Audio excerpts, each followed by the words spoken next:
प्रभु यीशु मसीह के मधुर और मीठे नाम में आप सबों को जय मसीह की। परमेश्वर के वचन में भजन संहिता लिखने वाला दाऊद भजन संहिता 118वें अध्याय उसके 28वें और 29वें पद में इस प्रकार से कहता है, हे यहोवा तू मेरा परमेश्वर है, मैं तेरा धन्यवाद करूँगा। तू मेरा परमेश्वर है, मैं तुझको सराहूँगा। यहोवा का धन्यवाद करो क्योंकि वह भला है और उसकी करुणा सदा बनी रहेगी। आइए हम सभी अपने सरों को झुकाएं और प्रार्थना में जाएंगे। प्यारे पिता परमेश्वर, इस वक्त आपके सामने आते हैं, धन्यवाद देते हैं आज के इस पवित्र दिन के लिए। प्रभु आपने हम सबों को संभाल कर रखा, आज के दिन हमारे जीवन में जोड़ा है प्रभु, यह आपकी दया है प्रभु, इसके लिए आपको धन्यवाद देते हैं। धन्यवाद देते हैं हमारे कलीसिया के हर एक परिवारों के प्रभु, आपने हर एक को सुरक्षित रखा है प्रभु, और सभी प्रभु आपके प्रेम में बने हुए हैं, इसके लिए आपको धन्यवाद देते हैं। धन्यवाद देते हैं प्रभु कि आपने एक अच्छे जगह पर हमें रखा है प्रभु, जहाँ हम पूरी स्वतंत्रता के साथ प्रभु आपके नाम की महिमा स्तुति कर सकते हैं प्रभु। आपके वचन में से प्रभु अपने जीवन के लिए कुछ बातें सीख सकते हैं प्रभु, इसके लिए आपको धन्यवाद देते हैं। प्रभु प्रार्थना करते हैं आज जब हम अपने घरों में आपकी आराधना आपकी महिमा स्तुति करते हैं प्रभु, आप हमें से प्रत्येक की अगुवाई करिए प्रभु। हर एक गीत जो हम आपकी महिमा में गाते हैं उसे आप ग्रहण करिए। हमारी प्रार्थना और विनती प्रभु आपको ग्रहण योग्य होए और हमारी ये पूरी कलीसिया दिन ब दिन प्रभु आपकी अगुवाई में आगे बढ़ने पाए। आज की आराधना को आपके सामर्थ्य हाथ में सौंपते हैं और ये विनती आपके प्यारे पुत्र प्रभु यीशु मसीह के नाम से मांगते हैं, सुनिए और ग्रहण कीजिए, आमीन। आइए परमेश्वर की महिमा में दो गीत हम गा लेंगे। मसीह गीत में से गीत नंबर 194 पहले हम गाएंगे, गीत नंबर 194 हम आए हैं आराधना को। इसका पहला, चौथा, पांचवा और छठवां पद गाएंगे। उसके पश्चात हम 45 नंबर में गीत गाएंगे, गीत नंबर 194। हम आए हैं आराधना को, मसीह हमारे बीच में हो। आराधना पर तू आशीष दे, हो आत्मा सच्चाई से। जब जब हम गावे गीतों को, हमारा गाना ग्रह हो। जब सुने सत्य बातों को, हमारे दिल पर अंकित हो। जब वक्त हो प्रार्थना करने का, तब सुन हमारी हे पिता। धन्यवाद स्तुति ग्रहण कर, पाप भूल हमारी क्षमा कर। तू ही हमारे बीच में हो, तू दे विश्वास सबों को। डाल अपना आत्मा मंडली पर, और सबके दिल पवित्र कर। गीत नंबर 45। मुझे है आनंद की ईश्वर पिता, मुझको सिखाता है प्यार ईश्वर। गीत नंबर 45 मसीह गीत में से। मुझे है आनंद की ईश्वर पिता, मुझको सिखाता है प्यार यीशु का। बाइबल की मीठी कथाओं का सार यह है कि मुझसे मसीह करता प्यार। धर्मों की मुझसे करता प्यार, करता प्यार, करता प्यार। धर्मों की मुझसे करता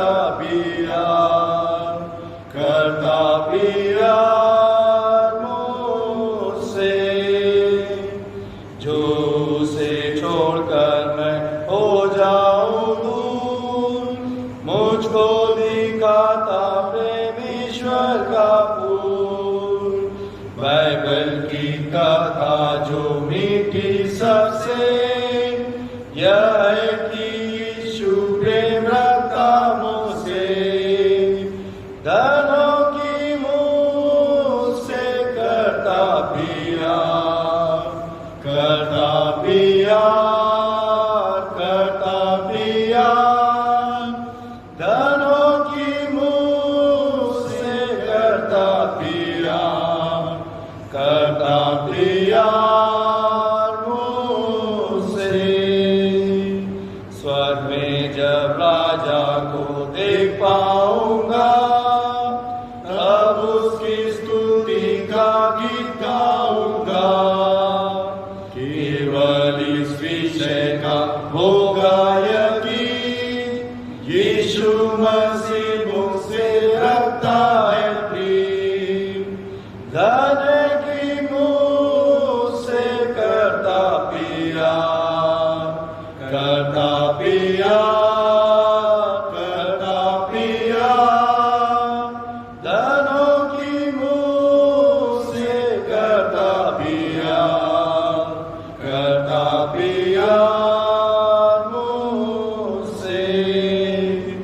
मैं उससे, वो मुझसे करता प्यार, प्रेम के वर्षों के वो हुआ अवतार, क्रूस पर किया मेरे प्राण का उपाय, निश्चय वो अद्भुत प्रिया करता है, धनों की मुँह से करता प्यार, करता प्यार, करता प्यार, धनों की मुँह से करता प्यार, करता प्यार मुझसे।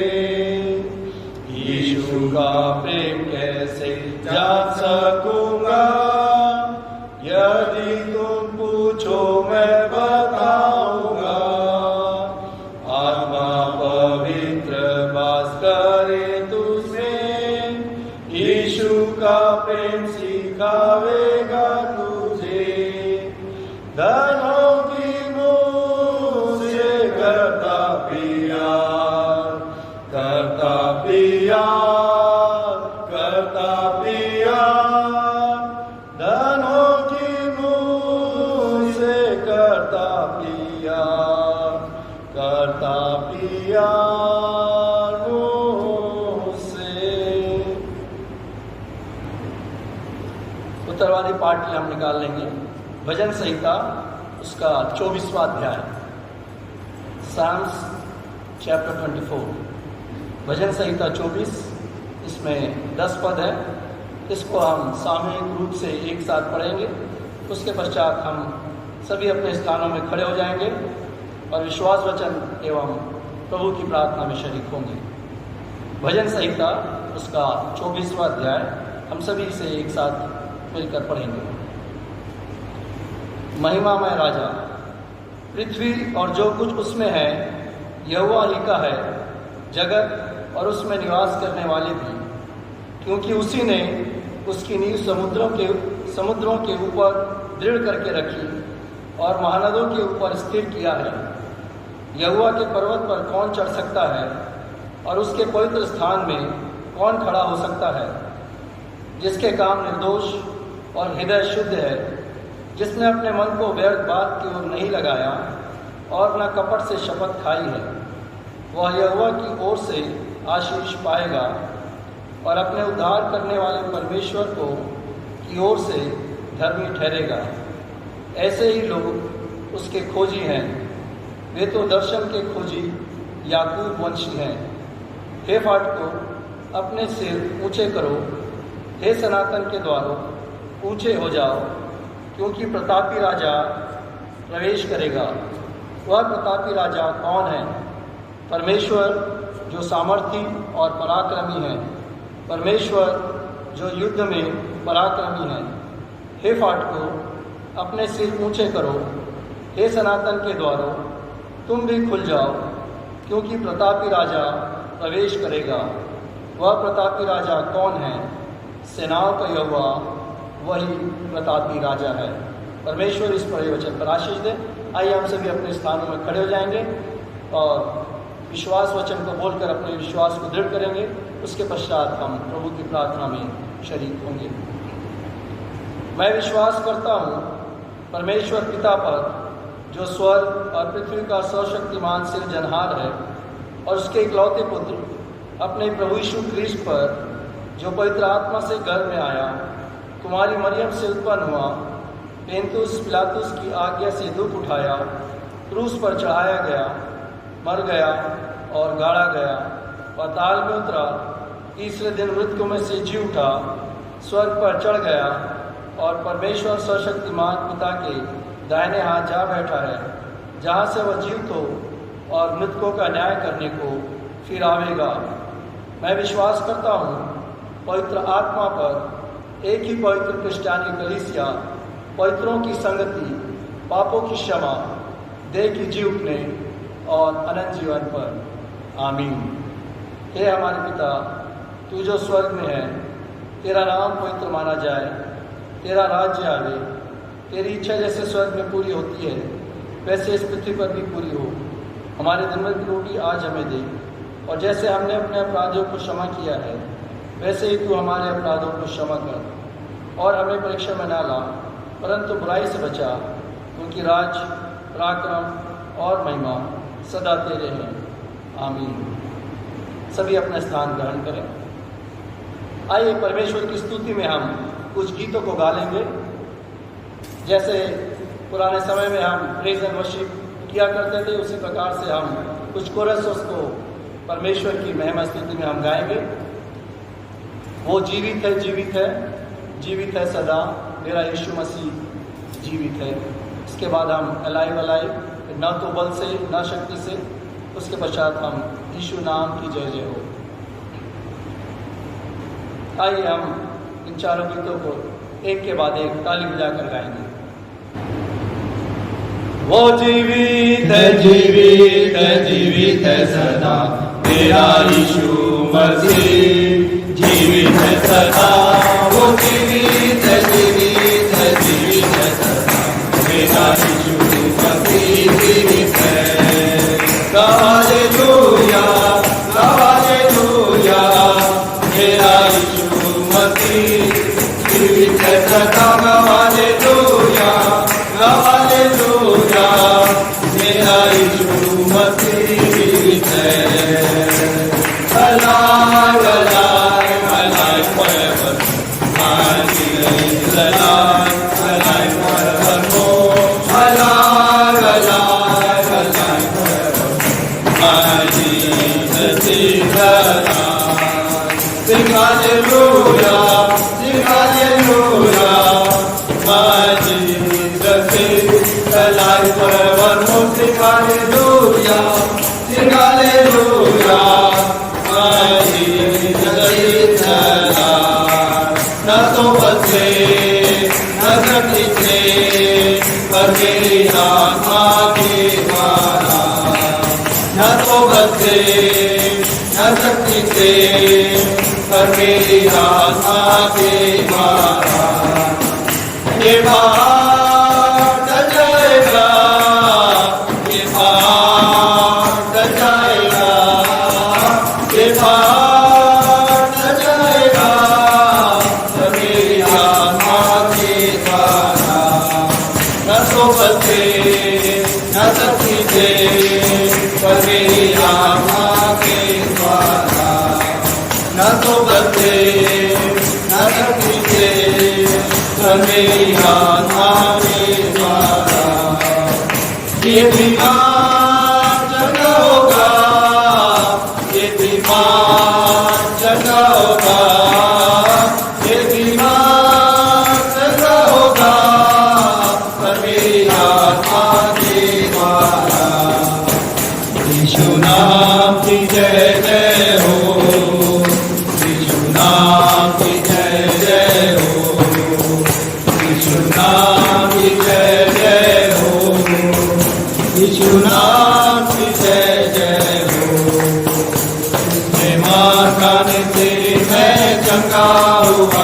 यीशुनाथ की जय जय हो।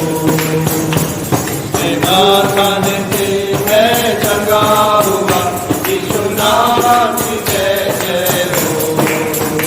यीशुनाथ की जय जय हो। यीशुनाथ की जय जय हो। यीशुनाथ की जय जय हो। यीशुनाथ की जय जय हो। मेरा उद्धार से मेरा उद्धार हुआ, यीशुनाथ की जय जय हो। मेरा उद्धार से मेरा उद्धार हुआ, यीशुनाथ की जय जय हो। यीशुनाथ की जय जय हो। यीशुनाथ की जय जय हो। यीशुनाथ की जय जय हो। यीशुनाथ की जय जय हो। प्रार्थना के रूप में और गीत हम गा लेंगे, योग्य केवल तू। योग्य केवल तू, योग्य केवल तू, योग्य केवल तू ही प्रभु मेरे प्रभु यीशु। पवित्र केवल तू, पवित्र केवल तू, पवित्र केवल तू ही प्रभु मेरे प्रभु यीशु। आदर और महिमा हो तेरी, आदर और महिमा हो तेरी, आदर और महिमा हो तेरी प्रभु मेरे प्रभु यीशु। योग्य केवल तू, योग्य केवल तू, योग्य केवल तू ही प्रभु मेरे प्रभु यीशु।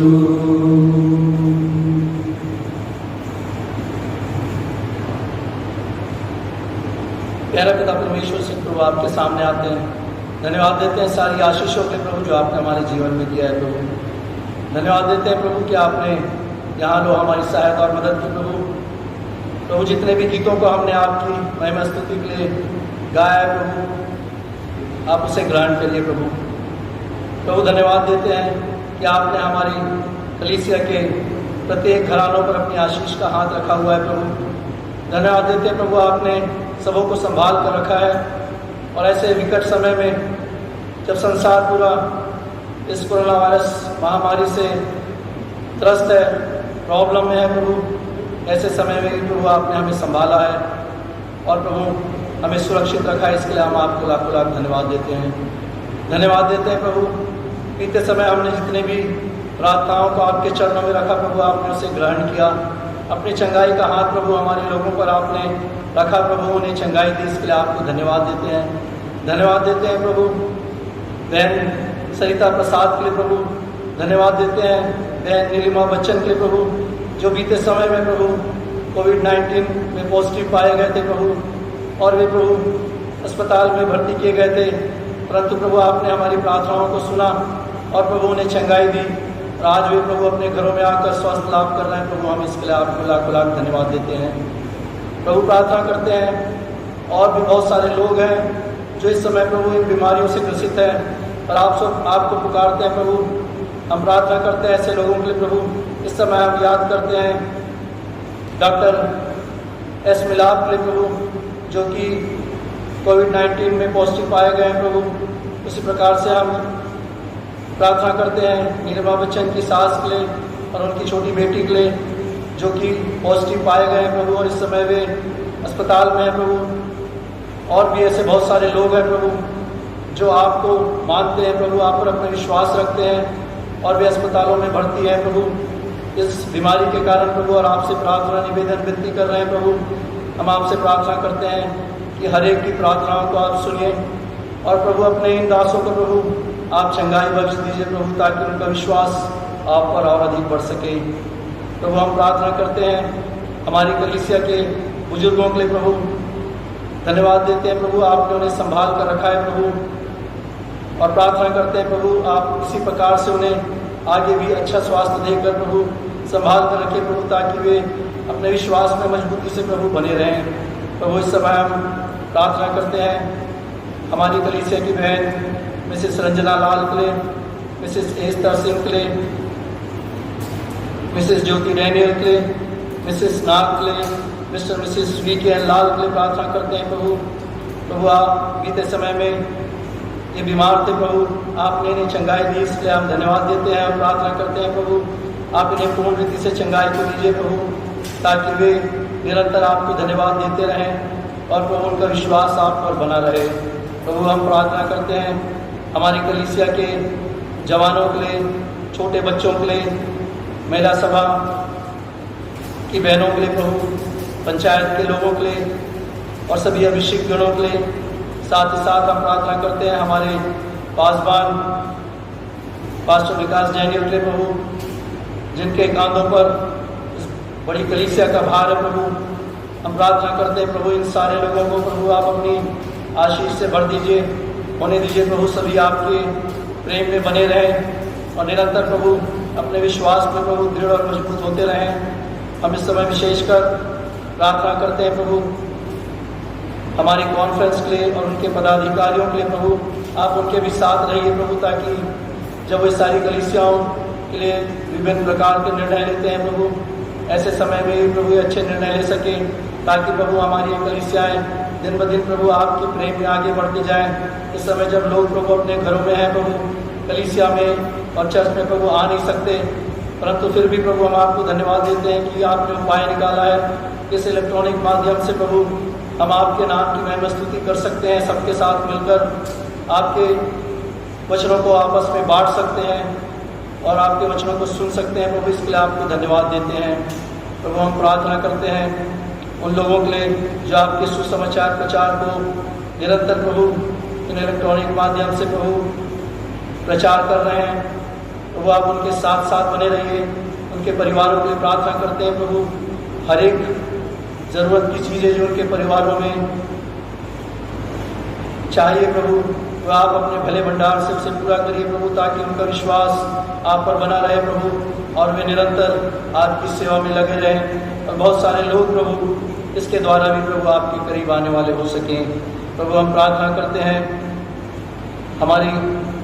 हमारे देश के लिए प्रभु, धन्यवाद देते हैं प्रभु कि बीते 47 वर्षों तक प्रभु आपने हमारे इस देश को स्वतंत्र रखा प्रभु, हमें इस स्वतंत्र देश में रखा प्रभु, ताकि हम स्वतंत्रता पूर्वक आपके नाम की महिमा स्तुति कर सकते हैं, आपके वचन से प्रभु बांट सकते हैं और सीख सकते हैं और उस पर चल सकते हैं प्रभु। हम प्रार्थना करते हैं प्रभु आगे भी हमारे इस देश पर आप अपनी आशीष का हाथ बनाए रखिए। जो कुछ भी गलत कार्य, जो भी गलत बात हमारे देश में है, तो उसको यीशु मसीह के नाम से दूर करते हैं और प्रार्थना करते हैं प्रभु कि हमारे देश की एकता, अखंडता, प्रेम लोगों के बीच में बना रहे और प्रभु लोग इसी प्रकार से प्रेम के साथ इस देश में रहने वाले हो सके। प्रभु हम अपने देश की समृद्धि के लिए आपसे प्रार्थना करते हैं प्रभु कि आप हमारे इस देश को प्रभु समृद्ध और आगे बढ़ाते लेते चलिए प्रभु, ताकि ये देश एक बात प्रभु आपके नाम की महिमा स्तुति के लिए आगे आ सके और यहाँ के बहुत सारे लोग प्रभु आपको जानने पाए, अपना विश्वास आप पर लाने पाए प्रभु, और प्रभु इस बात को जान सके कि सच्चे परमेश्वर सिर्फ आप ही हैं जो उनको उद्धार कर सकते हैं। तो इस निमित्त हम प्रार्थना करते हैं हमारे देश के बड़े नेताओं के लिए प्रभु, आप उन्हें अपनी ज्ञान और बुद्धि से भर दीजिए प्रभु, ताकि इस देश को प्रेम और एकता के साथ और सौहार्द के साथ प्रभु आगे बढ़ाने वाले हो सके और यहाँ के लोग प्रभु प्रेम के साथ और खुशी के साथ रहने वाले हो सके। प्रभु हम प्रार्थना करते हैं इस महामारी के लिए जो इस समय सारे संसार में फैली हुई है प्रभु, जिसके कारण बहुत सारे लोग बहुत से प्रॉब्लम्स में हैं और प्रभु आपसे प्रार्थना में भी लगे हुए हैं हम आपसे निवेदन और विनती करते हैं प्रभु कि आप अपनी चंगाई का हाथ रखिए प्रभु, ताकि ये संसार इस बीमारी से मुक्त हो सके। लोग एक बार फिर से प्रभु आपके आराधनालय में आकर आपके नाम की महिमा स्तुति कर सके प्रभु, आपको धन्यवाद दे सके प्रभु। प्रभु हम प्रार्थना करते हैं आज के वचन के लिए प्रभु। आज जब वचन बोया जाता है हमारे पासवान पास्टर विकास जैनियल के द्वारा, आप अपना अभिषेक उन पर करिए प्रभु, ताकि जब वो वचन से बोलते हैं प्रभु आप अपनी इच्छा उनके द्वारा हम पर प्रकट करिए, ताकि प्रभु उन वचनों के द्वारा हम आशीषित हो सके, अपने जीवन को प्रभु सुधार सके, और जैसा आप चाहते हैं प्रभु वैसा हम अपने जीवन को बदलने वाले हो सके। तो आज की आराधना के लिए आपको धन्यवाद देते हैं और हर एक बातों के लिए आपको धन्यवाद देते हुए ये विनती आपके प्यारे पुत्र प्रभु यीशु मसीह के नाम से मांगते हैं, सुनिए और ग्रहण कीजिए, आमीन। आइए प्रियो, इस समय हम परमेश्वर के वचन को हमारे पासवान पास्टर विकास डैनियल के द्वारा प्रार्थना पूर्वक सुने। आप सभी को जय मसीह की एक बार फिर से मेनोनाइट चर्च भिलाई के इस आराधना में आप सभी का मैं स्वागत करता हूं।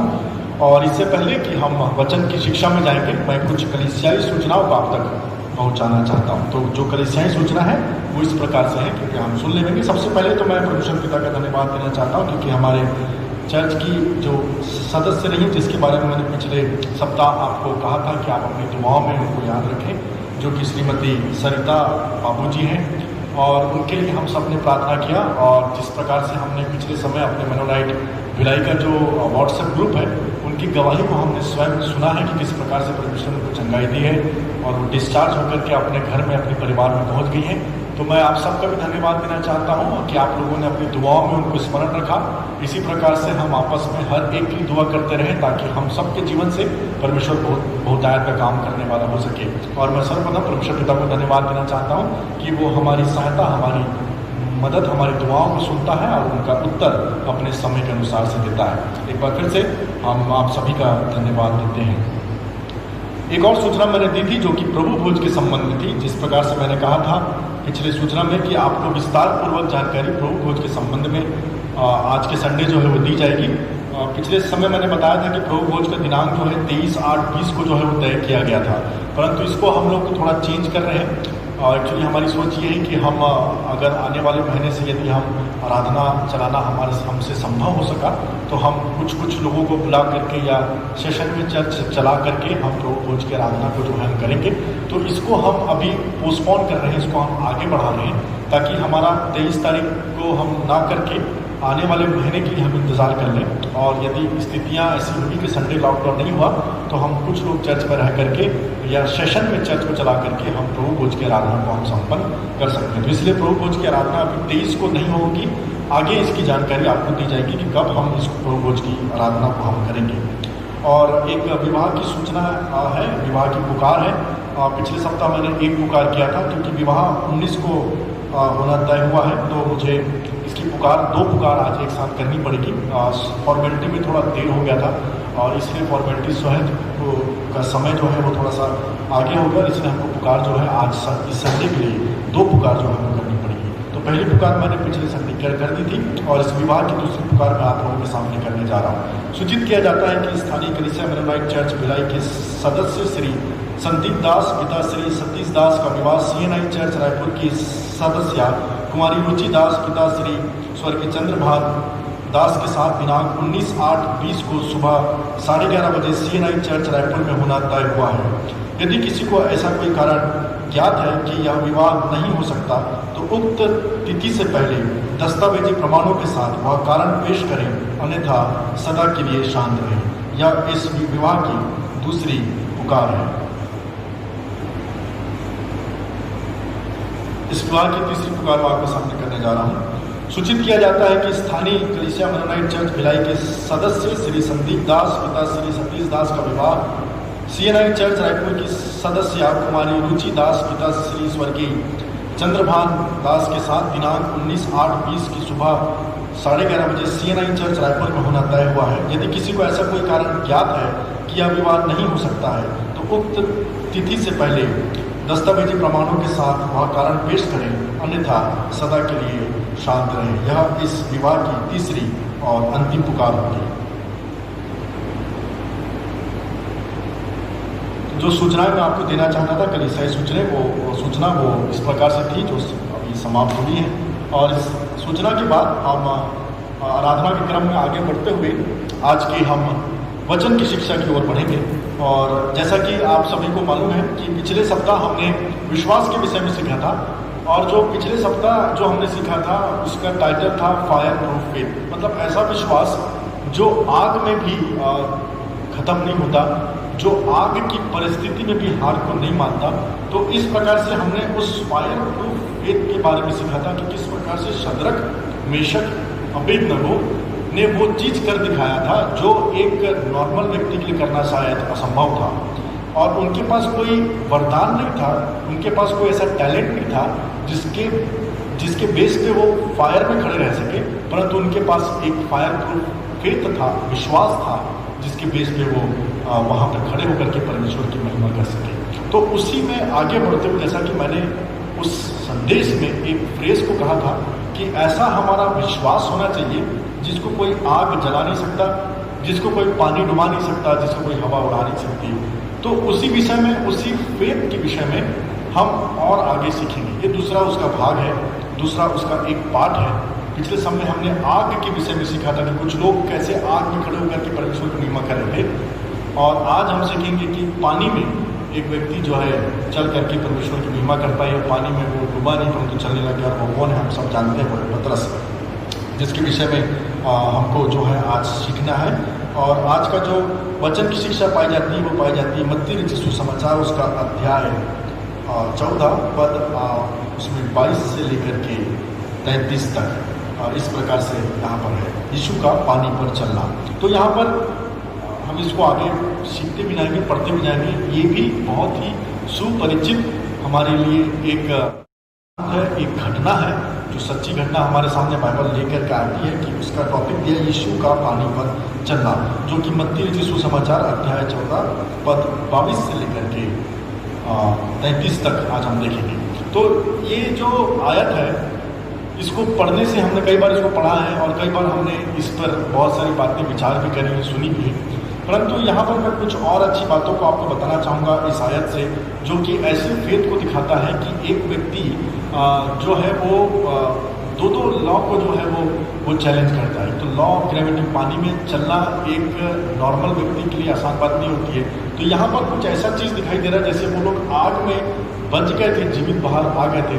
उसी प्रकार से एक व्यक्ति यहाँ पर हमको दिखाई देता है, प्रभु यीशु मसीह के अलावा जो पतरस था, पीटर था, कि किस प्रकार से वो पानी में खड़े होकर के प्रभु के पास जाने का प्रयास करता है। तो उनसे हम एक अच्छी बातों को आज हम सीखेंगे कि किस प्रकार से हमारा विश्वास भी ऐसा होना चाहिए जिसको कोई आग, जैसे शद्रक, मेशक, अबेदनगो के जीवन में आग की परिस्थिति थी, वो जल नहीं पाए थे।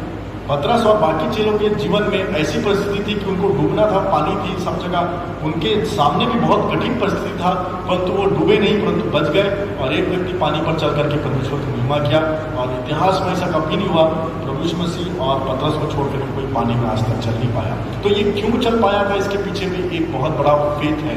इसमें कोई टैलेंट वाली बात नहीं, जैसा मैंने पहले ही बताया था। इसमें कोई ऐसा क्या टैलेंट है जो पानी पे आपको चलने के लिए मदद करेगा। ऐसी चीज़ें जो हम सुपर नेचुरली कर सकते हैं, जो परमेश्वर की ऊपर विश्वास रखने के द्वारा ही हम कर सकते हैं। तो ऐसा विश्वास जिसको आग खत्म नहीं कर पा रहा है, ऐसा विश्वास जिसको पानी डुबा नहीं पा रहा है, ये कैसा विश्वास है?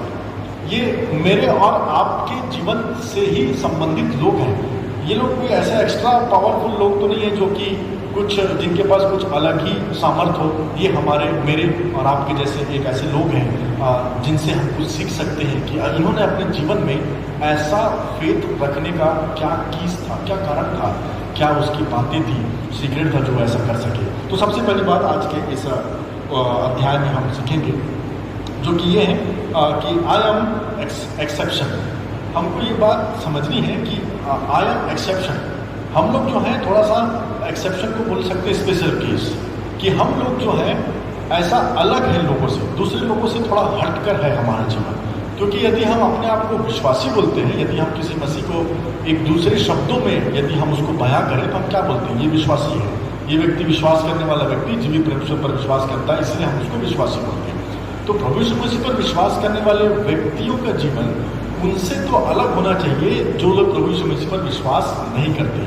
तो हम लोग कुछ ऐसे एक्सेप्शनल केस हैं जो प्रभु हमारे साथ कर सकता है, जो बाकी लोगों के लिए शायद संभव ना हो। जिस प्रकार से पतरस पानी में चलना किसी व्यक्ति के लिए संभव नहीं है, वो प्रभु ने उसके लिए कर दिखाया, क्योंकि उसका विश्वास जो था उस प्रकार से था। आग में खड़े रहना शद्रक मेशक अबेदनगो के लिए शायद वो नॉर्मल नहीं था, कोई नॉर्मल व्यक्ति आग में खड़ा नहीं हो सकता, परंतु फिर भी वो तीनों वहां पे खड़े रहे। तो ये भी एक प्रकार से एक्सेप्शनल केस था, स्पेशल केस था। तो जब प्रभु इन लोगों को ऐसा स्पेशल सामर्थ्य दे सकता है जिससे प्रभु की महिमा हो, तो आज मेरी और आपकी बारी है।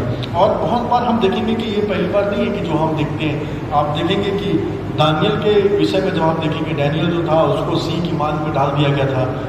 नॉर्मली अगर किसी को आप सिंह की मान में डालोगे तो क्या वो व्यक्ति बचेगा? नहीं बच सकता। तो ये एक एक्सेप्शनल केस था, स्पेशल केस। परंतु दानियल का विश्वास था, जो उसको रात भर सिंह के साथ रहा और सिंह ने उसको कुछ नहीं किया, परमेश्वर ने सिंह के मुंह को जो है वो सिर दिया था। तो और उसके बाद देखेंगे सारा जो है, सारा को हम सब जानते हैं किस प्रकार से उसका 90s में, जब वो 90s की हो चुकी थी, उसके बाद उसको जो है वो गर्भ धारण करी, जो कि यदि हम नॉर्मली सोचें तो 90s के बाद मुश्किल है किसी महिला का गर्भ धारण करना, परंतु एक्सेप्शनल केस को हमको बनाना चाहते हैं। जब जब हम कुछ अच्छा करेंगे, स्पेशल करेंगे, एक्सेप्शन बनेंगे प्रभु के लिए, तो हमारे जीवन से महिमा होगी। लाल समंदर का 2 भाग होना ये कोई नॉर्मल बात नहीं थी। एक व्यक्ति मूसा जो है वो छड़ी को उठाता है, मारता है, और वहाँ से जो समंदर है 2 भाग हो जाता है। ये भी एक स्पेशल केस था, स्पेशल फेथ था। उसके बाद हम देखते हैं कि यरीहो की दीवार जो है वो गिर जाती है। वहाँ पर चक्कर मारने के लिए प्रभु बोलता है उनको कि वहाँ पर तुम जाओ, राउंड मारते रहो, परमेश्वर की महिमा करते रहो। और ऐसा कब हुआ है कि आप किसी दीवार के आप चक्कर मारो और वो दीवार गिर जाए? प्रभु की सामर्थ्य यहाँ पे थी। ये भी एक एक्सेप्शनल केस था, स्पेशल केस था, स्पेशल फेथ था।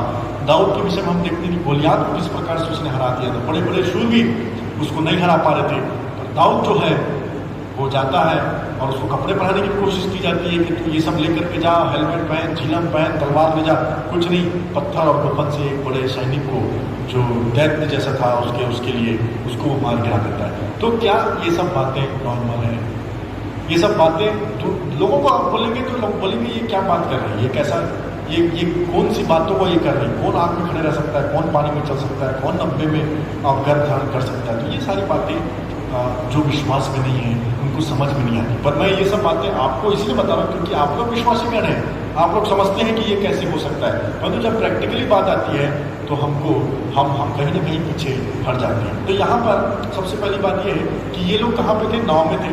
और प्रभु यीशु मसीह ने इनको इसके पहले प्रभु यीशु मसीह जो है वो 5,000 लोगों को खाना खिलाया था। हम सब जानते हैं इसमें। इसके पहले आप देखें कॉन्टेक्स्ट देखेंगे तो 5,000 लोगों को खाना खिलाया गया था। बहुत सारी टोकरियाँ बच भी गई थी और प्रभु जो है इन सबको विवश नाव पर चढ़ाया। ऐसा लिखा है यीशु का पानी पर चलना 22वां पद में लिखा हुआ है, 14 का 22वां पद। और उसने तुरंत अपने चेलों को बरबस नाव पर चढ़ाया कि वे उससे पहले चले जाएं जब तक कि वह लोगों को विदा करें। तो यहाँ पर ये लोग कौन जिनको विदा कर रहे हैं? वो लोग हैं जिनको अभी अभी प्रभु ने सुसमाचार प्रचार के बाद जो है भोजन खिलाया था। 5,000 लोगों की संख्या थी और उनको वहाँ पर भोजन कराया गया था। तो प्रभु उनको विदा करने की बात करता है और चेलों को बरबस नाव पर चढ़ा करके उनको दूसरी तरफ भेज देता है। तो यहाँ पर हम इस बात को देखते हैं कि किस प्रकार से ये लोग चेले लोग नाव में थे। अगर ये लोग नाव में थे तो प्रभु जो है हट के काम कब करेगा? नाव में रहते समय प्रभु आपको एक्सेप्शनल केस नहीं बनाएगा। यदि हम इस बाउंड्री में ही बने रहेंगे जिस बाउंड्री में हमको रहना है, तो ये हमारे लिए एक सेफ प्लेस है। कई बार हम सोचते हैं कि ये जो बाइबल में लिखी हुई बातें हैं बहुत अच्छी लगती है सुनने में, पढ़ने में, पर हमारे साथ प्रैक्टिकली जब हम इसको देखते हैं तो ऐसा संभव हमको दिखाई नहीं देता। जैसा कि आग में खड़े रहना संभव हमको नजर नहीं आता। हम सोचेंगे ये मूर्खता है कि हम आग में कैसे खड़े रह सकते हैं। कई बार हमारे मन में भी ये सब बातें आती। पानी में चलना समझदारी नहीं है। 90 में कोई स्त्री गर्भ धारण करे, ये हो ही नहीं सकता। आज भी हम पढ़ते हैं, समझते हैं प्रभु की सामर्थ्य, परंतु आज हम यदि उसको प्रैक्टिकली करना चाहें तो हम नहीं कर पाते क्योंकि हम अपने एक बाउंड्री में हैं। देखिए, पानी में चलने के लिए आपको नाव से बाहर निकलना पड़ेगा। प्रभु आपको पानी में चला सकता है, परंतु नाव के अंदर यदि हम खड़े रहेंगे तो प्रभु आपको पानी में कभी नहीं चला सकता।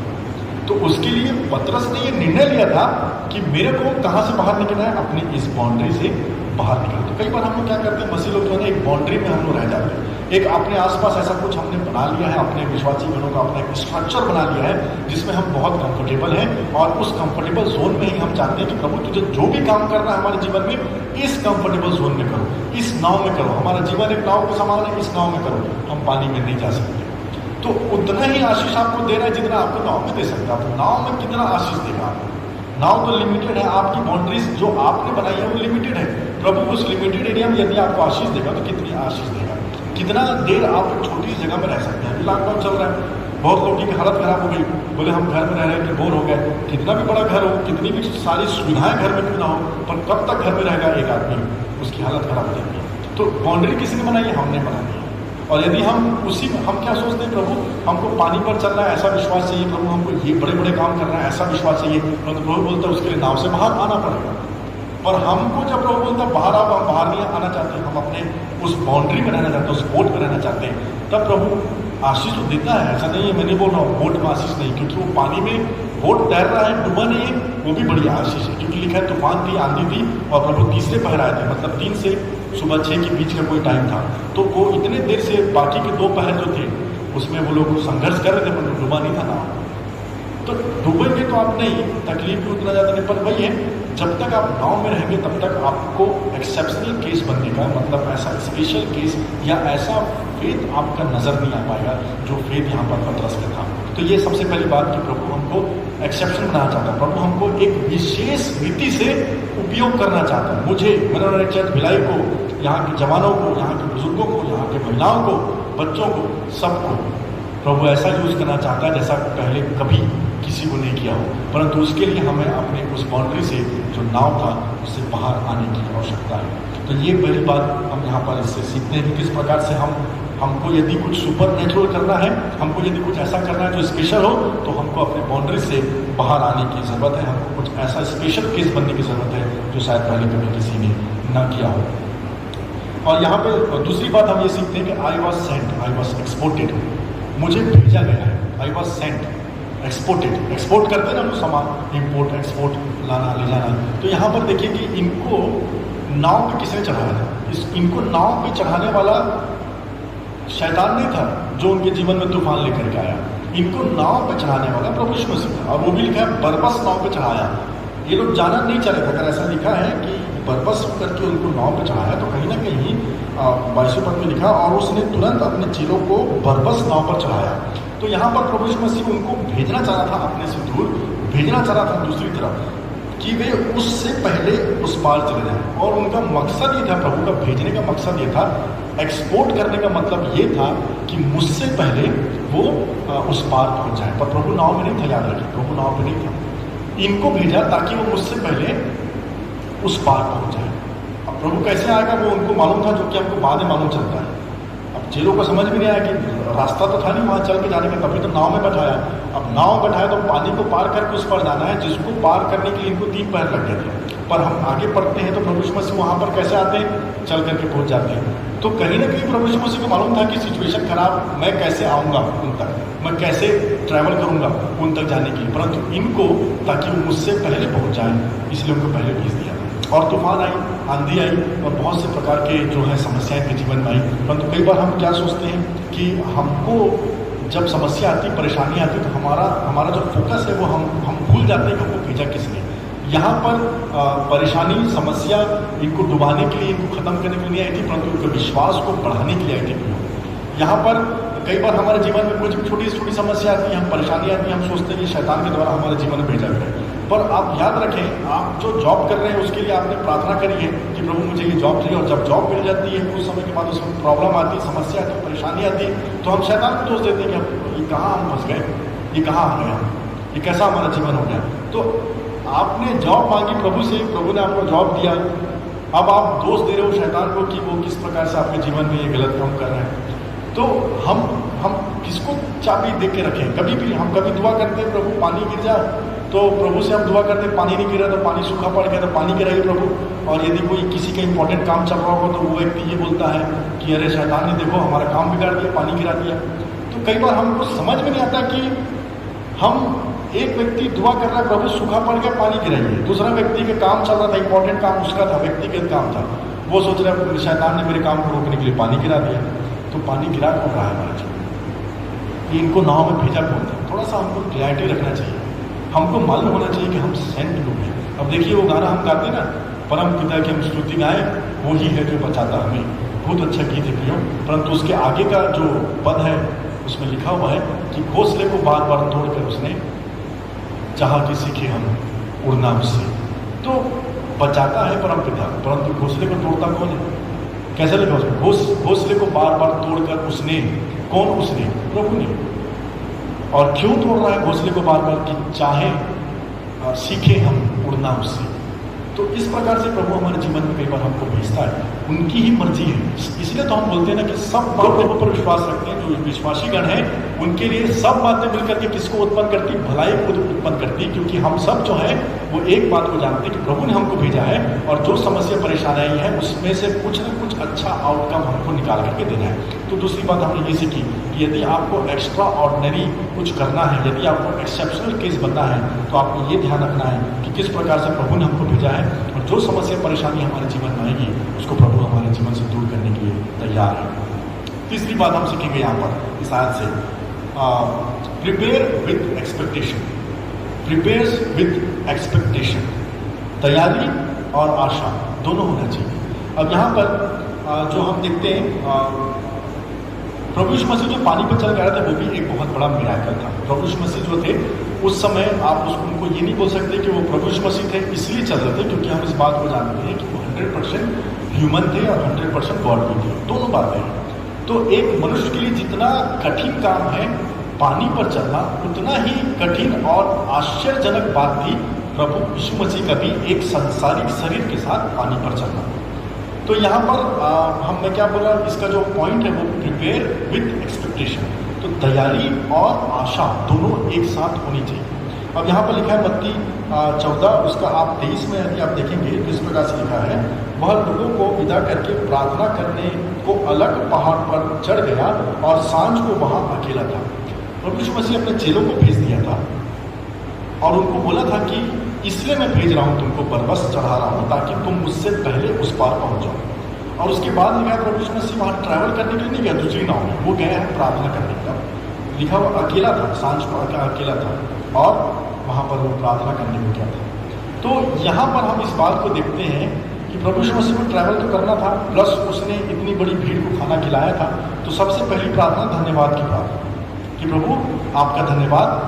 इसमें प्रभु ने ये प्रार्थना की होगी वहाँ जाकर के, मैं ये बता रहा हूँ कि वहाँ पर प्रभु पहाड़ पर गए होंगे, अकेले रहे होंगे, तो उन्होंने आधा टाइम पूरा थैंक्स गिविंग में, प्रभु आपका धन्यवाद कि आपने 5 रोटी और 2 मछली से हज़ारों की भीड़ को खिलाया। प्रभु आपका धन्यवाद, आपका धन्यवाद, आपका नाम ऊँचा हो। ये प्रार्थना उन्होंने पहले की होगी। और दूसरी प्रार्थना ये कि तैयारी की होगी कि किस प्रकार से मैं अपने चेलों के पास पहुँचूँगा।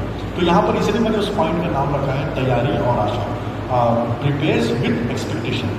अब यहाँ पर जब हम आगे देखते हैं, जब यीशु मसीह वहाँ पर चल के इनके पास पहुँचते हैं, जब वो समय आ जाता है तीसरा पहर, तो ये लोग चेले लोग अभी तक उस पार पहुँच ही नहीं रहते, पूरी रात खत्म हो गई रहती है, सुबह होने वाला रहता है, तब तक वो लोग वहीं पर चप्पू चलाते रहते हैं, यहाँ वहाँ करते रहते हैं। पता नहीं इतने देर में वो ज़्यादा दूर पहुँचे नहीं रहते हैं, जितने भी दूर पहुँचे हो प्रभु उनको देख लेता है और वहाँ तक चल के उनके पास कुछ ही क्षण में पहुँच जाता है।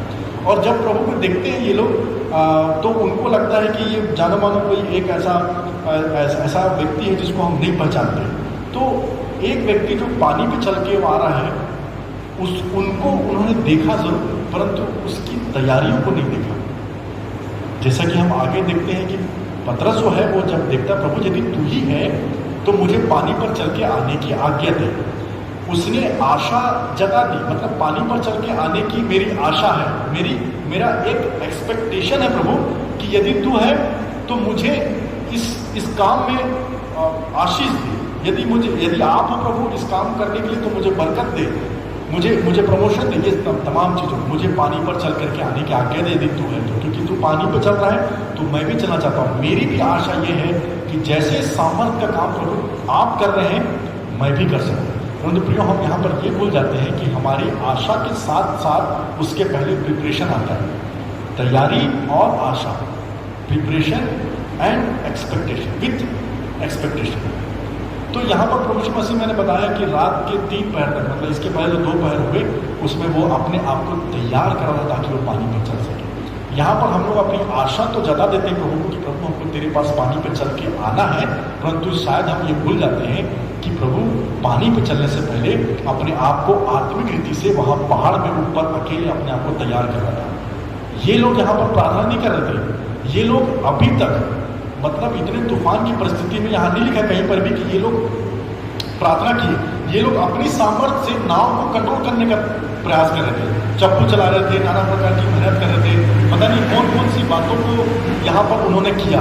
तो शारीरिक इन लोगों ने प्रयास किया, अपनी मेहनत से अपने नाव को किनारे तक ले जाने का या उस पार ले जाने का प्रयास ये चेले कर रहे थे। परंतु प्रभु ऐसे समय में वो अपने आप को आत्मिक तैयार कर रहा था कि वो संसारिक रीति से पानी पर चल सके। आत्मिक अपने आप को तैयार कर रहा था ताकि उसका शरीर इस प्रकार से महिमा में हो जाए कि वो पानी पर चल सके। तो यहाँ पर पतरस ने वो तैयारी नहीं की थी करके वो लिखा है आगे कि वो गिरने पर था, वो डूबने पर था। तो कई बार हम बड़े बड़े काम को प्रभु से मांगते हैं, परंतु प्रभु ये भी देखता है ना कि आपने तैयारी करी है कि नहीं करी। जो चीज़ आप मांगो प्रभु से, वो देना चाहता है आपको, ऐसा कोई बात नहीं कि नहीं देगा, परंतु ये देखेगा कि प्रिपेयर है कि नहीं हम उस काम के लिए। यदि वो काम मुझे सौंप दे जिसके लिए मैं तैयारी नहीं हूँ, तो क्या होगा ऐसे जगह का, क्या होगा ऐसे काम कार्य क्षेत्रों का जहाँ पर मैं बोलूँ मेरे को डॉक्टर बन जाता हूँ मैं, और मैं डॉक्टर का मेरे को ABCD नहीं मालूम, तो कैसे होगा। हम प्रिपेयर ही नहीं करें। सांसारिक जीवन में हम कितना बच्चों को पढ़ाते हैं, बेटा डॉक्टर बनना है, एक लक्ष्य निर्धारित करो, तो शुरू से हम बायो लेकर के पढ़ोगे ना, 10th के बाद से या 12th का जो भी सब्जेक्ट होता है हमारा, वो उसी में आप पढ़ोगे आगे, उसको आप चेंज नहीं कर सकते आगे चल के। तो जो व्यक्ति डॉक्टर बन रहा है उसका पूरा प्रिपरेशन ही सालों से डॉक्टर बनने का है। तो ये वाली बात मैं बता रहा हूँ। अब आपको पानी में चलना है, आपको अपने चर्च में या अपने कार्य क्षेत्र में, अपने ऑफिस में, अपने पढ़ाई में यदि सर्वश्रेष्ठ देना है, प्रभु से आप प्रार्थना करते हैं, प्रभु मेरे को बेस्ट बनाइए, प्रभु मुझे सबसे अच्छा वरदान दीजिए, प्रभु मुझे सबसे अच्छा पद अपने जगह पर दीजिए। तो वो बोलेगा प्रिपरेशन कहाँ है। अगर प्रिपरेशन नहीं रहेगा तो आप डूब जाओ। प्रभु यीशु मसीह पानी पर चलने के पहले अपने आप को आत्मिक रीति से प्रिपेयर किए थे। ये बात हमको सीखने को मिलती है। शद्रक मिशक अबेदनगो आग में खड़े होने से पहले अपने आप को प्रिपेयर किए थे। दानियल प्रार्थना में लगा रहता था, तब जाकर के उसको मांद में फेंका गया, तब भी सिंह उसको छुए नहीं। तो ये लोग सब प्रिपेयर किए अपने आप को उस परिस्थिति में आने से पहले। हमारा प्रिपरेशन कम हो जाता है और हम एग्जाम देने चले जाएंगे तो फेल तो होना ही है। तो इसलिए हमको हमेशा तैयारी करनी है, जबरदस्त तैयारी। 3 घंटे का एग्जाम होता है, 1 साल आदमी पढ़ता है, तब जाकर के वो 3 घंटे के एग्जाम को पास करने में सक्षम हो पाता है। तो ये 3 घंटे में एक एग्जाम और साल भर की मेहनत, ऐसा बोलते हैं ना, सब गया। ये 3 घंटा बता देगा कि क्या मेहनत की आप साल भर। तो ये वाला प्रिपरेशन बहुत अधिक ज़रूरी है। 5 मिनट पानी में खड़े रहने के लिए प्रभु घंटों प्रार्थना किया था और 15 मिनट डूबने लगा था। आगे एक और पॉइंट इसमें हम सीखेंगे, अब वो था एग्जामिन बिफोर एक्सप्रेशन। हमको एग्जामिन करना है बिफोर एक्सप्रेस करने के पहले। Examine before expression. कोई भी चीज़ को आप एक्सप्रेस करने से पहले, किसी भी चीज़ के निर्णय तक पहुंचने से पहले उसको अच्छी तरीके से जांचना जरूरी है, एग्जामिन करना जरूरी है कि किस निर्णय में हम पहुंच रहे हैं। अब ये लोग देखिए, जल्दी में यदि हम निर्णय ले रहे थे तो उनको ऐसा लगा कि ये भूत आ रहा है, लिखा है ना, ये तो एक भूत के समान, घोस्ट है, ऐसा है इंग्लिश में कि ये तो भूत है, पानी पे चलने वाला एक इंसान नहीं हो सकता। तो वो व्यक्ति जो सालों से उनके साथ थे, जो 2-3 सालों से उनके संग और साथ थे, जो उनके साथ उठते बैठते थे, जिन्होंने अभी हजारों के भीड़ को खाना खिलाया था, आश्चर्य कर्म को किया था, प्रभु यीशु मसीह के साथ रह करके इतने समय से वो उसको पहचान नहीं पा रहे थे। क्यों? क्योंकि ये जल्दी में निर्णय ले रहे थे। कई बार हम लोग क्या होता है कि हमारी परिस्थितियों का अनुकूल होना हमारे बुद्धि को जो है वो बंद कर देता है। हमारे सोचने समझने की ताकत जो है वो कम हो जाती है और हम इस बात को देखने लग जाते हैं कि हमारे बीच में प्रभु की उपस्थिति होते हुए भी हम उसको पहचान नहीं पाते। तो सबसे बड़ी दुखद बात यही हो जाती है हम लोगों की। प्रभु हमारे उपस्थिति, हमारे दुख में रहता है, हमारे कठिन परिस्थिति में हमको सहारा देने के लिए वो उपस्थित रहता है। शर्त ये है कि क्या हम उसको पहचान पा रहे हैं या नहीं। क्योंकि यदि खुद समझ के ये लोग अगर उसको कंक्लूड कर लेते, सोच तो लिए थे, मान के चलिए सोच लिए थे ऑलमोस्ट, तो ये लोग भाग जाते, उसके पास कभी आने की बात नहीं करते।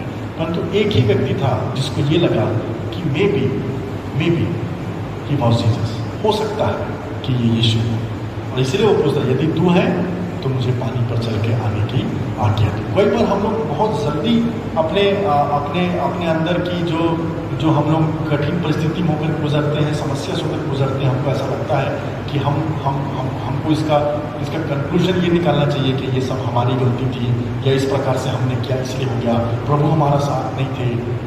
तो ये तमाम चीज़ों को आप दूर रखिए अपने जीवन से, नेगेटिविटी को हटाइए और याद रखिए प्रभु हमारे हर परिस्थिति में रहता है। सवाल ये है कि क्या हम उसको पहचान पा रहे हैं या नहीं पहचान पा रहे हैं। ये 12 चेले प्रभु के साथ शारीरिक रूप से संग और साथ काफ़ी समय से थे। जब इनकी आंखें धोखा खा सकती है कि ये प्रभु है या भूत है, तो हम और आप भी कई बार धोखा खा सकते हैं। परंतु हमारा विश्वास होना चाहिए, जैसे पतरस ने एक सोच रखी कि प्रभु हो सकता है, ये प्रभु हो सकता है जो आ रहा है। पर यदि प्रभु तू है, अभी उसको डाउट था, तो उस डाउट को क्लियर करने के उसने सवाल किया, यदि तू है प्रभु तो मुझे आपके पास चल के आने की आज्ञा दे। तो इस प्रकार से हमको यहाँ पर देखने को मिलता है। और हम आखिरी बात जो है इसमें देखेंगे मत्ती उसका 14, 28 और 29।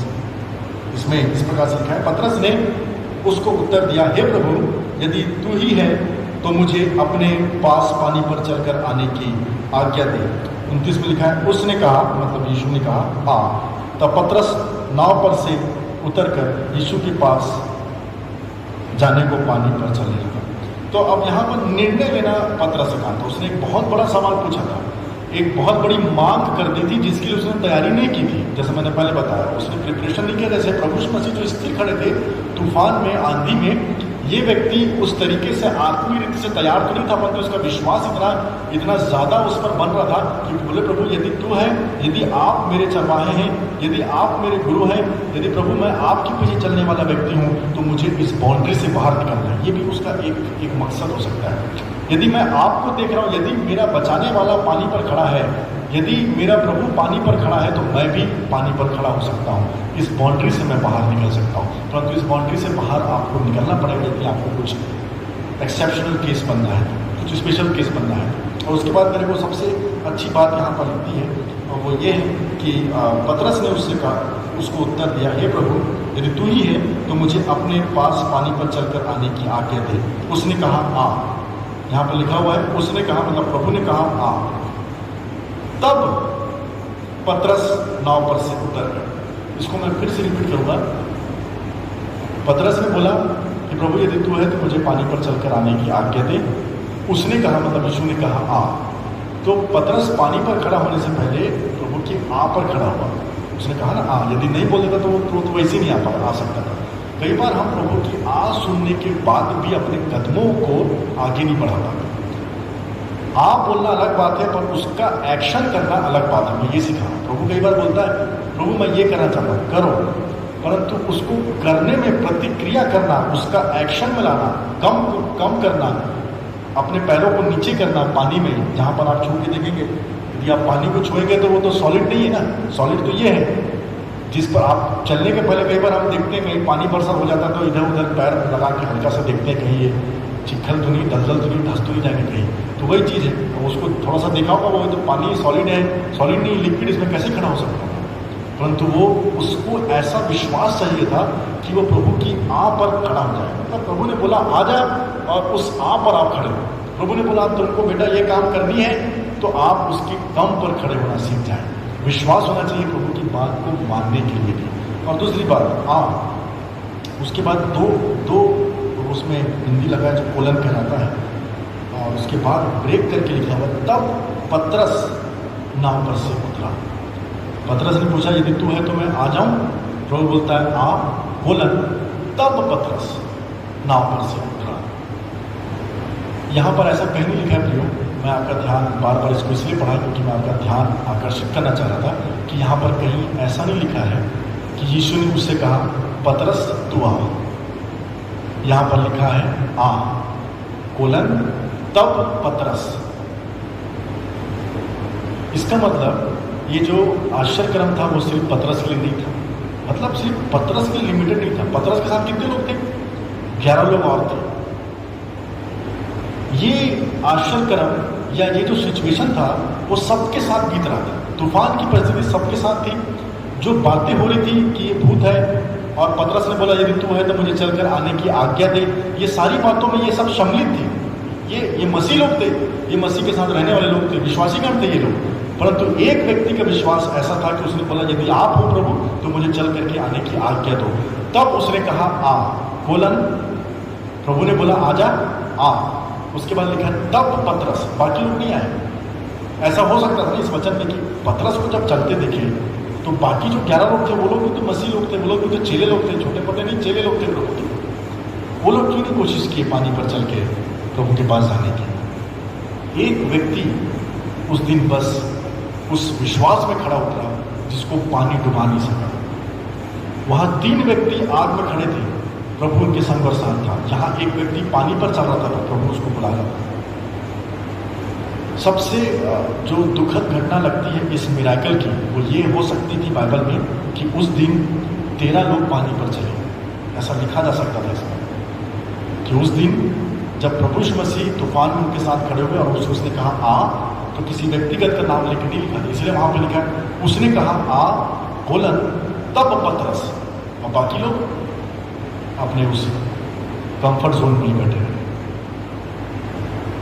पानी का खड़े रहने का अनुभव कभी उनको मिला ही नहीं, क्योंकि एक ही व्यक्ति था जो पानी पर चल सका, क्योंकि उसने प्रभु की आ पर विश्वास किया था। आज बहुत से लोगों को बोलते हैं ना हम लोग प्रभु की बुलाहट है, आप ये काम करो, प्रभु ने आपको इसके लिए बुलाया है, आपको ये काम करना चाहिए। बहुत सारे लोग भविष्यवाणी कर दिए, हमारे मसीह लोग वहीं के वहीं। हम नहीं बाहर निकल सकते, वो सॉलिड नहीं है ना। पतरस निकल रहा, जाने दो, उसका जीवन उसके हाथ में, उसको जो करना करने दो। सबसे दुखद घटना इस मिराकल की, उस दिन 13 लोग प्रभु यीशु मसीह को जोड़ करके 12 चेले प्लस प्रभु यीशु मसीह 13 लोग पानी पर चलते हुए दिखाई दे सकते थे। पर दुखद घटना ये कि मात्र 2 लोग प्रभु यीशु मसीह और उनको छोड़ दिया जाए तो मात्र एक व्यक्ति पानी पर खड़ा हो सका। मैं फिर से दोहराऊंगा, पतरस ने कहा यदि तू है तो मुझे चलकर आने की आज्ञा दे। तब उसने कहा आ कोलन, तब पतरस या सिर्फ पतरस बाहर निकला और यीशु की तरफ आने लगा। बहुत बड़ी गलती हम लोग कई बार कर देते हैं। पतरस का विश्वास जैसा था यीशु मसीह पर आ का, उनका 11 का नहीं हो पाया। और 11 कोई पापी लोग नहीं थे, कोई संसारिक व्यक्ति नहीं थे, कोई ऐसे लोग नहीं थे जो प्रभु को नहीं जानते। विश्वासी गण थे जो प्रभु के साथ कंधे से कंधा मिला करके चलते थे, उसके वचन को सुनते थे, उसके साथ उठते थे, बैठते थे, आश्चर्य कर्मों में संग और साथ थे। बड़े विश्वासी लोग थे जिनको प्रभु ने चुना था। और जब इनको पानी पर चल के आना था ये सब अपने कंफर्ट जोन में थे। एक व्यक्ति आया, वो भी थोड़ी देर के बाद डर गया। और ऐसा लिखा है कि जब उसने आंधी तूफान देखा, जब उसने नाना प्रकार की समस्याओं को देखा तो वो डर जाता है। प्रभु उसको पकड़ करके उठाता है, क्योंकि वो इतना करीब प्रभु के पहुंच गया था कि वो उसको एक हाथ से पकड़ करके उठा लेता है। आपका भरोसा किस में है? यदि आप नाव में, मान के चलिए तूफान तो चल रहा था ना प्रियो, अगर नाव पलट जाती तो क्योंकि आपका विश्वास नाव पर है तो आप नाव की तरफ भागते। यदि नाव पलट गई तो नाव जहां पर है वहीं पर आप उसको पकड़ने की कोशिश करते, सीधा करने की कोशिश करते। पर पतरस किस पर विश्वास करके चल रहा था? प्रभु की आप पर विश्वास करके चल रहा था। और यदि वो डूबा तो वो उसको थामने वाला कौन था? उसके मन में कौन था कि कौन थामेगा? नाव से मतलब नहीं, क्योंकि नाव तो पीछे छूट गई, मेरा कंफर्ट जोन गया, अब मैं वहां तो पहुंच नहीं सकता, परंतु अपने प्रभु के पास पहुंच सकता हूँ। तो इतना करीब तो पहुंचे प्रभु की जहां आपको एक हाथ दे आपको आप आ जाए। कोई परफेक्ट नहीं होता। यहाँ पर ये चेला भी परफेक्ट नहीं था, इसने भी अविश्वास किया। परंतु हम इसके अविश्वास के बारे में कम, परंतु इसके पानी पर चलने की ज़्यादा बात करते हैं, क्योंकि एक ही व्यक्ति इतिहास में ऐसा बना जो पानी में चल सका। फायर प्रूफ फेथ हमने सीखा था। आज ऐसा फेथ जिसको पानी डुबा नहीं सकता। क्यों? क्योंकि मसीह जो था उसके संग में साथ था। और लिखा है वो डूबने लगा। एक बार ऐसा होता नहीं कि डूबने लगा वाली बात नहीं, पानी में आदमी डूबने लगता नहीं है, वो सीधा डूब जाता है। यहाँ पर उसको टाइम मिला, पानी उसको तुरंत डुबा नहीं सकी, क्योंकि वो व्यक्ति प्रभु के आप पे चल रहा था। कितने लोग डूबे उस दिन बताइए इसमें? यदि आपको कहीं मिल जाए तो मुझे बताना। कोई नहीं डूबा उस दिन। कितने लोग मर गए? कोई नहीं मरा। वो सिर्फ डर था जो उनको पानी पर चलने से रोक रहा था, और सिर्फ विश्वास था जो पतरस को पानी से बाहर निकाल करके प्रभु के पास ले गया। कोई नहीं मरा उस दिन। कई बार हम सोचते हैं हमारा नुकसान हो जाएगा, हम मर जाएंगे, हम खत्म हो जाएंगे, हमारा जीवन समाप्त हो जाएगा। कितने लोग मरे पानी में? कोई नहीं मरा। प्रभु सबको बचा लेता। यदि पतरस को बचाया तो क्या अपने बाकी चेलों को नहीं बचाता?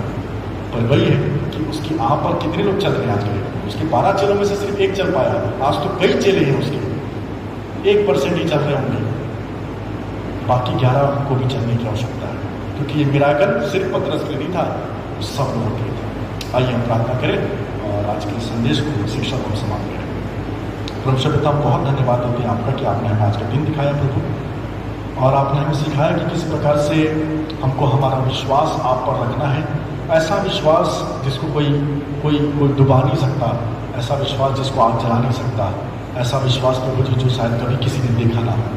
आप हमें ऐसा विश्वास दें ताकि हम आगे चल के अपने जीवन में ऐसे काम कर सकें जो आपके नाम को महिमा लाए। धन्यवाद के साथ इस वचन को और सुन रहे सभी लोगों को आपके हाथों में सौंपते हैं और विनती प्रभु यीशु नाम से आपके शून्य ग्रहण करें। आमीन। आप सबको जय मसीह। परमेश्वर पिता को धन्यवाद देते हैं कि परमेश्वर पिता ने अपने दास पास्टर विकास डैनियल को आज बहुत आयत से इस्तेमाल किया। हम पास्टर साहब को भी धन्यवाद देते हैं कि उन्होंने परमेश्वर के वचन का खुलासा आज हमारे बीच में बहुत ही अच्छे तरीके से किया है। आइए फिर इस समय हम परमेश्वर को भेंट देने के द्वारा उसकी महिमा करेंगे और इस समय हम निकाल लेंगे मसीह गीत में से गीत नंबर 406। मसीह गीत में से गीत नंबर 406, उसका पहला और दूसरा पद हम गाएंगे और इसी बीच हम अपनी भेंटें ले लेंगे। और मैं आशा करता हूं कि हम सभी अपने घरों में जब इस आराधना में सम्मिलित हैं, हम भेंट उठा रहे होंगे और जब भी हम कलीसिया में आएंगे अपनी भेंटों को परमेश्वर के सामने हम रखेंगे। गीत नंबर 406। जीवन में जवानी तुम पचाती है और जब तुम निराशों की सबोताश है, गिनो सारी आशीष गिनो नाम और तुम विस्मित होगे देखकर के काम। आशीष गिनो गिनो नाम, आशीष गिनो देखो किसके नाम। आशीष गिनो गिनो राम नाम और तुम विस्मित होगे देखकर कृष्ण के काम। चिंता का जब तुम पर अधिक बोझ पड़े और जब क्रूस का भरोसा जान पड़े, तब तुम गिरो आशीष कितनी है और तुम गीत गा कर रहोगे निर्भय। आशीष गिनो गिनो नाम नाम, आशीष गिनो देखो कृष्ण का। आशीष गिनो गिनो नाम नाम और तुम विस्मित होगे देखकर कृष्ण के काम। आइए प्रियो, इस समय हम अपने स्थानों में खड़े हो जाएंगे। इस भेंट के लिए हम प्रार्थना करेंगे एवं अंतिम प्रार्थना आशीष से हम आज की इस आराधना को समाप्त करेंगे। प्यारे पिता परमेश्वर से प्रभु आपके सामने आते हैं, धन्यवाद देते हैं प्रभु आज के वचन के लिए। प्रभु आपने अपने दास को प्रभु बहुत आयत से इस्तेमाल किया। प्रभु धन्यवाद देते हैं प्रभु कि आपने उनके द्वारा प्रभु अपने वचन का खुलासा बहुत ही अच्छे तरीके से, सरल तरीके से हमारे बीच में किया प्रभु, ताकि हम भी प्रभु अपने जीवन में आपको प्रथम स्थान देते हुए प्रभु आप पर पूरा विश्वास रखते हुए प्रभु आगे बढ़ने पाएँ। धन्यवाद देते हैं प्रभु कि आपने जब हम इस संसार में रहते हैं हमें जीविकोपार्जन का साधन दिया हुआ है प्रभु, ताकि एक सुखमय जीवन प्रभु इस संसार में हम बिता सकते हैं प्रभु धन्यवाद देते हैं कि एक अच्छा और लंबा जीवन आपने हम सबों को दिया है प्रभु हम प्रार्थना करते हैं जो भेंटे हमने आपके सामने अर्पण किया है प्रभु, हम जानते हैं प्रभु ये तो कुछ भी नहीं है जो आपने हमें दिया, उसमें से एक छोटा सा अंश है प्रभु, परंतु प्रभु इसे आप ग्रहण करिए, होने दीजिए प्रभु। ये भेंटे जब कलीसिया में लाई जाती है इसके द्वारा प्रभु बड़े बड़े काम हो सके, आपके नाम का प्रचार हो सके प्रभु, बहुत सारे लोग आपको जान सके, पहचान सके प्रभु, आपके करीब आ सके। जितने लोगों ने प्रभु अपने हाथ को बढ़ाया प्रभु हर एक परिवारों के लिए हम प्रार्थना करते हैं कि आपकी आशीष उन परिवारों पे बने रहे, उनके खत्ते हमेशा भरे पूरे रहे। और जितने लोगों ने प्रभु दसवांश की भेंट आपके वचन के अनुसार से दिया है प्रभु, उनके लिए हम प्रार्थना करते हैं कि आपकी आशीष उनके जीवन में बनी रहे, उनकी कमाई पर प्रभु बहुत ऐसे आपकी आशीष हो। जितने लोगों ने प्रभु विशेष भेंट आपके सामने रखा है प्रभु, हम नहीं जानते प्रभु किस कारण से उन्होंने आपसे जो भी बातें की है प्रभु, और उसके एवज में प्रभु उन्होंने आपको ये विशेष भेंट डाली है प्रभु, उन्हें भी आप बहुत आयत की आशीष दीजिए, उन्हें दीजिए प्रभु इसी प्रकार से वे आपके प्रेम में आगे बढ़ते जाएं। और प्रभु हमारी कलीसिया के हर एक व्यक्ति अपनी भेंटों के द्वारा प्रभु आपकी महिमा स्तुति करते रहे।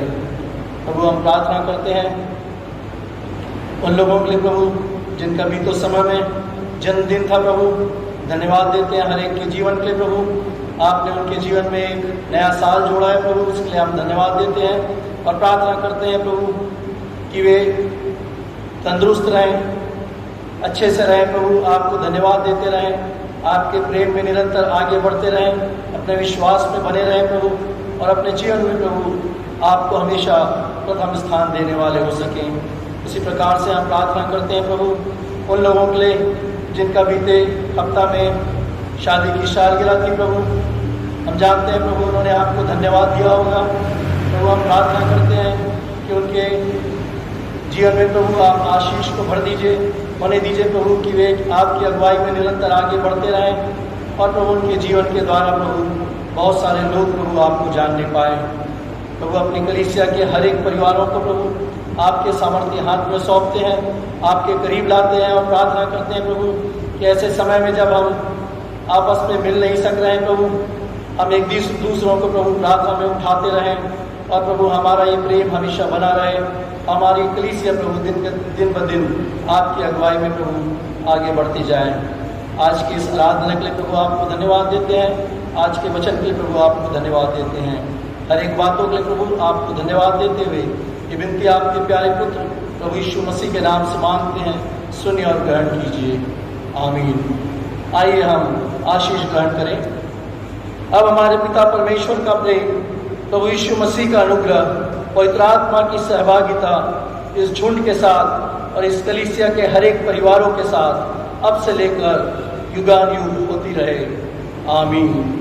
पवित्र आत्मा पिता पुत्र इन तीनों की होवे स्तुति, जैसा कि वो आरंभ में था, अब और सदा रहेगा, आमीन। सबको जय मसीह।